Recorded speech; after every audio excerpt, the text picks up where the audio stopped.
Welcome to This Explainer. Okay, so could building autonomous habitats out in space actually be the ultimate key to preserving our home planet? It sounds wild, but today we're going to unpack exactly why the future of orbital architecture is deeply, absolutely intertwined with the survival and really the thriving of Earth.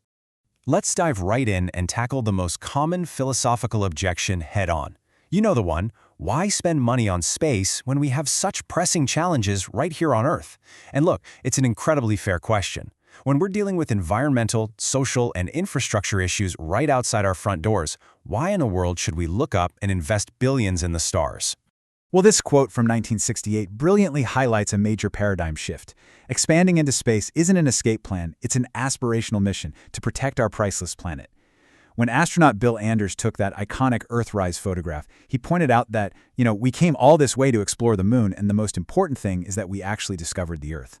Going to space doesn't mean we're abandoning our home. Rather, we're gathering the tools, the perspective, and the technology to save it. All right, so moving into Section 1, Saving Earth from Orbit. Let's look at how our space programs have historically provided solutions that drastically improve our daily lives. These benefits aren't just science fiction dreams reserved for astronauts. Beyond just inspiring us to look up, space exploration routinely delivers massive technological breakthroughs that you and I use down here on the ground every single day. For instance, the Apollo program essentially laid the foundation for modern computing. Decades later, research aboard the International Space Station directly contributed to the incredible laser technology we use in LASIK eye surgery. And as we'll see in just a bit, the unique environment of orbit is currently unlocking some truly life-saving biotech and clean energy solutions. Which brings us to Section 2, the space real estate problem. Now, what's really interesting here is that the primary engineering hurdle we currently face isn't what you might initially assume. For decades, the ultimate barrier to space was the launch cost. But that cost has literally plummeted. Launching the kilogram of mass into space went from over $50,000 during the NASA Space Shuttle era to under $200 today. That's a massive drop. This revolution is mostly thanks to reusable rockets coming online, like SpaceX's Starship.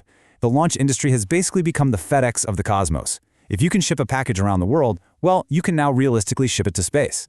But right here is where we hit a massive wall. Think about the old, highly dangerous 15-year process of hand-building the International Space Station, compared to our urgent need today for fast, scalable robotic assembly. The ISS is an incredible feat of engineering, sure, but it was essentially built by courageous astronauts doing extremely risky maneuvers in bulky suits, literally bolting pieces together by hand over a decade and a half.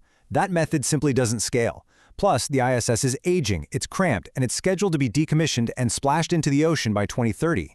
So we're staring down a massive gap in infrastructure.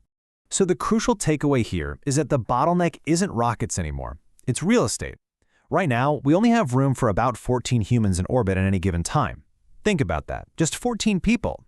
Even if rocket launches became virtually free tomorrow, we simply don't have anywhere to put people once they actually get up there. Our launch capabilities have entirely outpaced our architectural capabilities.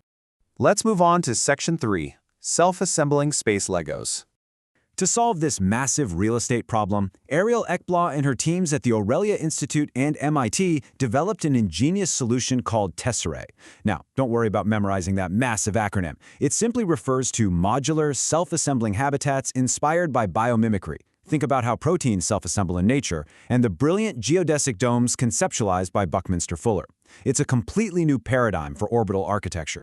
And the assembly process is incredibly streamlined. First, you flat pack these pentagon and hexagon tiles tightly into a rocket payload. Second, once you're in free-fall orbit, you release the tiles. It's quite literally like a giant zero-gravity Pez dispenser. Third, highly specialized electropentant magnets autonomously click the tiles together. And finally, they form a massive enclosed buckyball habitat. It's absolutely fascinating how these space Legos use simple physics and microgravity to autonomously assemble into huge structures, completely bypassing those risky astronaut spacewalks. But check this out. These aren't just ordinary magnets. These tiles possess self-correcting code. If two tiles dock incorrectly, they sense it and fix the error autonomously. And because of this modular design, the habitats are entirely reconfigurable. Let's say you're hosting an event and need to swap out a window tile for a new berthing port to welcome another spaceship. You can literally just pop the tiles in and out. This exact technology has actually already been successfully tested twice on the ISS. Ultimately, it completely avoids the massive vulnerability of a single, rigid structure. The embedded intelligence in these tiles means the architecture can organically evolve to meet shifting mission needs. Let's pivot to Section 4, Designing a Space Society. To truly democratize space and open it up to everyday people like us, we have to design a life worth living, not just a floating science lab. For example, without gravity pulling fluids down to our feet, astronauts suffer from what's called space face, this puffy fluid redistribution that acts kind of like a severe head cold, causing them to lose their sense of taste. The current solution? Well, drowning their food in sriracha and hot sauce. We also have to counteract severe bone loss. But we aren't just solving medical issues here, we're creating culture. Innovators are building zero-G orchestras using accelerometers that only produce music when floating, and they're cultivating fermented foods like miso alongside biophilic plant life. By designing these zero-gravity musical instruments and figuring out how to mitigate physiological challenges, we're building a rich cultural life for everyday people in orbit. However, human physiology demands some serious engineering. Because microgravity degrades the human body over long periods, engineers are moving away from passive, stationary spherical habitats. Instead, they're designing massive rotating rings and tethered gondolas that utilize centripetal force to simulate 1G. Basically, to stay healthy for the long haul, we've got to spin our space cities. And as we push further out, deep space environments require advanced protection. We'll need features like thick water walls that completely recycle gray water and urine to absorb the dangerous cosmic radiation found beyond Earth's magnetic shield. Yeah, it sounds a little gross, but it brilliantly illustrates how solving deep space challenges relies entirely on creating perfectly closed-loop, sustainable ecosystems where absolutely nothing goes to waste. All right, our final part, Section 5, Off-worlding our future. Let's look at the incredible economic and medical payoffs that make all this monumental orbital construction worthwhile. In the biotech and pharmaceutical sector, without the interference of Earth's gravity causing convection or sedimentation, proteins crystallize differently and tissues grow perfectly. This unlocks unprecedented drug discovery and exceptional organoids for testing cancer and Alzheimer's drugs. Under medical devices, we can actually grow artificial retinas without them sagging under their own weight, which could potentially cure macular degeneration. And for energy infrastructure, we're looking at assembling massive orbiting solar panels that capture and beam raw, unfiltered sunlight directly down to Earth, even at night. Without the interference of Earth's gravity, we're unlocking what's projected to be a $1 trillion off-world economy.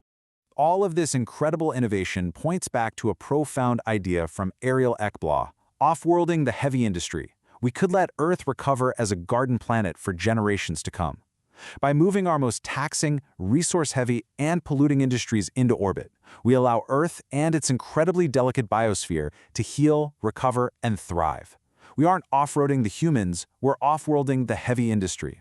So I'll leave you with this provocative thought to help reimagine our relationship with space. If building in the stars allows us to turn Earth back into a protected garden planet, how quickly can we start packing our space Legos? I deeply encourage you to explore the vast possibilities of our off-world future, because honestly, it's much closer than you think. Thanks for joining me for this explainer.